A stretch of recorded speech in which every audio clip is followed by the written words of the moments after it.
ये खुजवाइए इसको। अरे तुम जहाँ हो ना, तुम जहाँ हो तुमको ढूंढवा लेंगे, चिंता मत कर। तुम पत्रकारों के सामने बोल रहा यही ना। तू बच्चा, अरे बच्चा, तू बच्चा दे दे, तेरा काम खत्म। साथियों नमस्कार, जोहार। जीटी रोड लाइव में आपका स्वागत है। मैं हूं अभिषेक सिंह। साथियों, अपराध जो है वो अपराध होता है और अपराध को करने वाले अपराधी जो है वो अपराधी ही होते हैं। अपराधी चाहे साइबर अपराधी हो या अपराधी वो हो जो किसी अपहरण को अंजाम देते हो, या अपराधी वो होते हैं जो कहीं हत्या या लूट की वारदात को अंजाम देते हैं। हालांकि आज के इस सरकार में रांची पुलिस के सामने क्या अपराधियों का मनोबल इतना बुलंद हो गया है कि वो एक आम आदमी को तो छोड़िए, बड़े बड़े नेताओं को भी कुछ नहीं समझते हैं। अगर आपको हमारी इस बात पर भरोसा नहीं है तो हम चाहेंगे कि पहले आप इस वीडियो को सुनिए, उसके बाद हम आगे की जो बातचीत है वो करेंगे। अर्जुन पटेल वैष्णव बात कर रहे थे।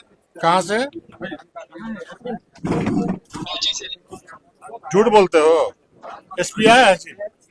उसका लोकेशन लोकेट करो साले को। मैंने क्या झूठ बोला? एसपी कहाँ है? एसपी गाड़ी लगा होता कहाँ है? एसपी इसको लोकेट कराइए, लोकेट। लोकेट कर साले को। कहाँ है वो एसपी? गाली मत दे, बीजेपी वाले गाली मत दे। तेरी अरे नशा में साले। अरे तू कहाँ हो? तेरे को अबे सुनो, अरे सुनो, तुमको पैसा चाहिए कि उसका जान लेना है, सो बताओ। ना तो मेरे को पैसा चाहिए, ना मेरे को उसका जान लेना है। तो जो फिर एफआईआर किया उसको कैंसिल कर और पत्रकारों के तू सामने मान ले कि तेरा एफआईआर कैंसिल हो गया, तू बच्चा दे दे। तू बच्चा, अरे बच्चा, तू बच्चा दे दे, तेरा काम खत्म। तुम पत्रकारों के सामने बोल रहा यही ना। अरे सुन रहा है, पत्रकार भी सुन रहा है, तुम्हारा खत्म। एफआईआर नहीं होगा, तू बच्चा दे दे। का बाप पत्रकारों को वीडियो कॉल पे चला के उसको बोले कि मेरा बच्चा इसके पास नहीं है, अर्जुन पटेल के पास। फ्रॉड है। तुम्हारे पास बच्चा नहीं है, तुम सुना रहे हो कि मेरे पास बच्चा है, तुम एफआईआर मत करो। अरे तो एफआईआर कहाँ कर रहा है? ओ भाई सुनो, ए गाली नहीं, दूसरा बोले फ्रॉड। गाली नहीं, नशा में। गाली नहीं देगा तू। तुम मिल गए तो फिर तुम समझना, गाली नहीं। तो खुजवाइए इसको। करेगा मेरा? अरे तुम जहाँ हो ना, तुम जहाँ हो तुमको ढूंढवा लेंगे। तू बड़ा तो साथियों, सुना आपने और आपने देखा किस तरह से कि अपराधी का मनोबल इतना बढ़ा हुआ है कि एक नेता पे, एक बड़े नेता पे इस तरह की भाषा जिसमें गाली गलौज तक शामिल है का उपयोग करना किस हद तक उचित है। क्या अपराधी ये मान चुके हैं कि भैया चाहे हम कुछ भी कर ले, हम पुलिस और प्रशासन के ऊपर हैं या उनकी पहुंच से बहुत दूर बैठे हुए हैं? और वो भी इस तरह की घटना एक मासूम के लिए, वो उस मासूम के लिए जिसका शव अभी अभी बरामद हुआ है, एक नाले से बरामद हुआ है, और वो बच्ची नहीं रही, लेकिन एक 18 माह की बच्ची के माता पिता की संवेदना को आप समझ सकते हैं।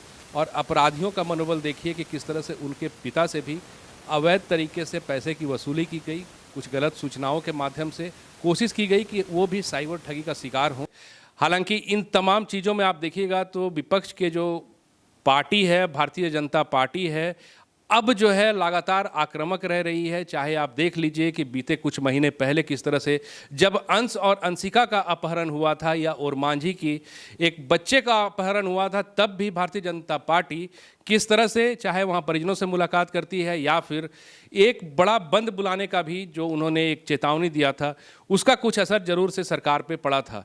अब आप देखिए तो ये वही भारतीय जनता पार्टी है जिसके बारे में हमने लगातार पहले के वीडियो में भी चर्चा की है। किस तरह से भारतीय जनता पार्टी के बारे में ये बातें पॉलिटिकल गलियारों में चलती थी कि ये वो पार्टी है जो अपने एसी दफ्तरों से या अपने कार्यालय से एक प्रेस बयान जारी करके या एक प्रेस कॉन्फ्रेंस करके सोचती थी कि हमारे जो दायित्व हैं वो पूरे हो चुके हैं। लेकिन अब जो है वो सड़कों पर नज़र आती है, अब जो उनका आक्रमण है वो दिखाई देता है। देखिए किस तरह से इस कड़ी में अभी भारतीय जनता पार्टी का महंगाई के खिलाफ जो अभी अभियान चल रहा है, किस तरह से कि झारखंड में पानी और बिजली की जो समस्या है वो यथावत बनी हुई है और इसका जो लाभ है वो जनता को मिल नहीं रहा है। इसको लेकर के इस अभियान में नेता प्रतिपक्ष बाबूलाल मरांडी अभी धनबाद में थे। धनबाद में उन्होंने संबोधित करते हुए सभा को ये कहा कि पानी की जो समस्या है वो अब भी धनबाद के लिए बड़ी समस्या है। हालांकि इस आयोजन में आपको धनबाद के जो सांसद हैं ढुल्लू महतो या फिर विधायक जो है रागिनी सिंह और इसके साथ ही साथ वहाँ के कई एक बड़े नेता नजर आए। हम एक बार चाहेंगे कि आप इस वीडियो को सुनिए कि बाबूलाल मरांडी ने कहा क्या है, फिर हम आगे की जो बात है वो करेंगे। बढ़ाएंगे लेकिन बिजली जितनी मिलना चाहिए वो गांव घरों में मिलता नहीं है। बिजली जितनी आती नहीं उससे अधिक चली जाती है। आज बिजली के कारण से कई एक प्रकार की परेशानियां होती है। आज सबने आए दिन देखा है झारखंड के अस्पतालों में, झारखंड के हॉस्पिटलों में मोबाइल से टॉर्च से बच्चे ऑपरेशन होता है, माँ बच्चे दोनों देख भी कर जाते हैं। तो आप समझ सकते हो बिजली की क्या हालत है। एक और अखबार में छपता है झारखंड बिजली में परिपूर्ण है, हम बाहर को बेच सकते, लेकिन यहाँ के लोगों को नहीं मिल रहा है, यहाँ गांव के लोगों को बिजली नहीं मिल रहा है। और इसलिए मैं आप सबसे यहाँ उपस्थित लोगों से ये आंदोलन हमें यहीं तक ही नहीं करनी, हमें आंदोलन को और आगे तक ले जानी है, ताकि सरकार को मजबूर करनी है। यही हम कहने के लिए, यही निवेदन के लिए और आज यही के लिए अफरोज ये प्रदर्शन था, एक कार्यक्रम था कि सरकार को सचेत करना, सरकार को नींद से जगाने की।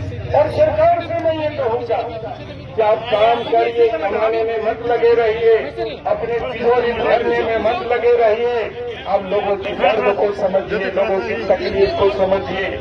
गांव के घरों को 24 घंटा बिजली मिलनी चाहिए, गांव के घरों को हमें पानी मिलनी चाहिए। अगर ये मिलेगी तो साथियों, आपने सुना कि बाबूलाल मरांडी ने कहा क्या है। हालांकि सरकार पे इस तरह का सवाल भारतीय जनता पार्टी का अगर होता है तो इसके पीछे कुछ ना कुछ सच्चाई तो होगी ही।